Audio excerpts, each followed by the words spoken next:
اللہ جل شانہ نے قرآن پاک میں ارشاد فرمایا کہ الحج عشر معلومات، حج کی جو مہینے ہیں وہ سب کو معلوم، سب کو پتہ ہے کہ شوال، ذوالقعدہ، ذوالحجہ کے 10 تاریخ تک حج ہوتا ہے۔ آگے ارشاد فرماتا ہے فمن فرض فیہن الحج فلا رفث ولا فسوق ولا جدال فی الحج، یعنی تو جو ان میں حج کی نیت کرے تو نہ عورتوں کے سامنے صحبت کا تذکرہ ہو، نہ کوئی گناہ، نہ کسی سے جھگڑ۔ یعنی اب جو اللہ جل شانہ یہاں سے اپنے بندوں کو ایڈریس کر رہا ہے، بتا رہا ہے کہ تم اتنے بڑے سفر کا قصد کر رہے ہو، اور حج کے لغوی معنی قصد کے ہوتے ہیں، تو جو قصد کر رہے، جو ارادہ کر رہے ہو حج کا، یہاں سے نیت کر رہے ہو، تلبیہ پڑھ رہے ہو، تو اب تم اپنے اندر ایک کس طرح کریکٹر تم کو ڈیولپ کرنا ہے یہ میں بتاتا ہوں۔ اب اللہ جل شانہ یہاں سے ارشاد فرما رہا ہے فلا رفث ولا فسوق ولا جدال فی الحج، یعنی عورتوں سے اختلاط نہیں کرنا، اس کو اپنے کریکٹر میں یہاں پہ سے انکلوڈ کر لو۔ لغو گوئی نہیں کرنا ڈیورنگ حج، لغو گوئی نہیں کرنا، اور معصیت نہیں کرنا یعنی گناہ نہیں کرنا، اور کسی سے جھگڑا نہیں کرنا۔ یعنی یہ جو کریکٹرسٹک ہے اپنے اندر ڈیولپ کرو، اور اس کو صرف ڈیولپ ہی نہیں کرو، ایسا نہیں کہ صرف حج تک ڈیولپ کرنا ہے، بلکہ اس کریکٹرسٹک کو تم ہمیشہ کے لیے قائم کر لو۔ جس طرح سے تم توبہ کرتے ہو اللہ کے سامنے، تو اس بات کے لیے عزم مصمم کرتے ہو کہ یہ گناہ، یا اللہ اب یہ گناہ نہیں ہوگا مجھ سے، میں نہیں کروں گا، اسی طرح سے تم عزم مصمم کر لو کہ اب میں کسی سے جھگڑا نہیں کروں گا، اب میں کوئی لغو باتیں نہیں بولوں، اب میں کوئی گناہ نہیں کروں گا۔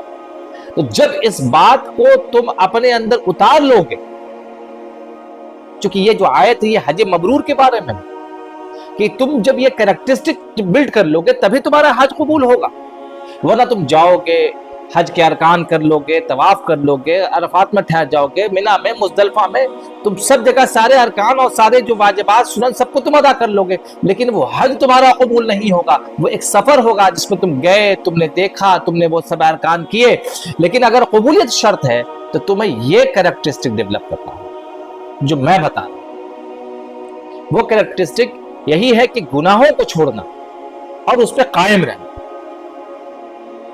تو جب اس پہ آپ قائم رہتے ہیں تو اللہ اس حج کو قبول فرماتا ہے۔ اب آگے اس میں فرما رہا ہے کہ جب تم یہ سفر کر رہے ہو، ٹریولنگ کر رہے ہو، اب اس ٹریولنگ میں تم کو یہ جو ٹریول کرنے والے ہو، اس میں راستے کا سامان کیا رکھنا ہے؟ وَتَزَوَّدُوا فَإِنَّ خَيْرَ الزَّادِ التَّقْوَىٰ، کیا رکھو گے؟ راستے کا سامان کیا رکھنا ہے؟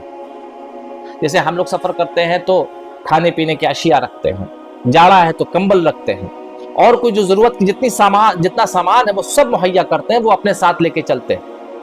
تو اللہ جل شانہ یہاں پہ کہہ رہا ہے کہ جو زاد راہ ہے، جو سفر کا توشہ ہے، وہ کیا ہونا چاہیے؟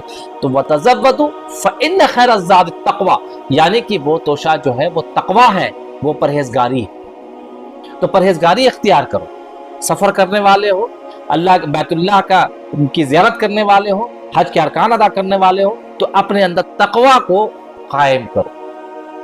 یہ جو سفر کا جو توشہ ہے، یہ جو زاد راہ ہے، جو سفر کا سامان ہے، یہ تقویٰ ہے۔ آگے جل جلالہ ارشاد فرماتا ہے کہ وَاتَّقُونِ يَا أُولِي الْأَلْبَابِ، یعنی اور مجھ سے ڈرتے رہو اے عقل والو۔ اب یہاں پہ اللہ نے ایڈریس کیا اے عقل والو، مجھ سے ڈرتے رہو۔ اب اللہ سے کون ڈرے گا؟ جو عقل والا ہوگا۔ عقل والا کون ہوگا؟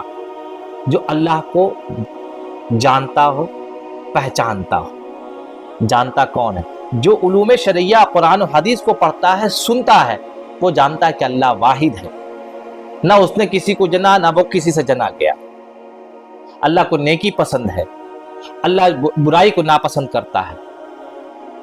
تو وہ جانتا ہے کہ اللہ کیا چاہتا ہے، کیا نہیں چاہتا ہے، اللہ نے کس چیز کو حلال کیا ہے، کس چیز کو حرام کیا ہے۔ اب پہچانتا کون ہے؟ پہچانتا وہ ہے جو بزرگوں کی صحبت میں رہا ہے، جو صوفیوں کی صحبت میں رہا ہے، وہ اللہ کو پہچانتا ہے۔ تو جو اللہ کو جانتا ہے اور پہچانتا ہے وہی اللہ سے ڈرتا ہے، ورنہ وہ تو دیدہ دلیری کے ساتھ گناہ کرتا ہے، معصیت کرتا ہے۔ آپ دیکھیے آج کے ڈیٹ میں جو آج فیشن ہو گیا ہے کہ لوگ حج پہ حج کرتے ہیں، عمرہ پہ عمرہ کرتے ہیں، لیکن آپ آئیے دیکھیے ان کے اندر کوئی بھی کریکٹر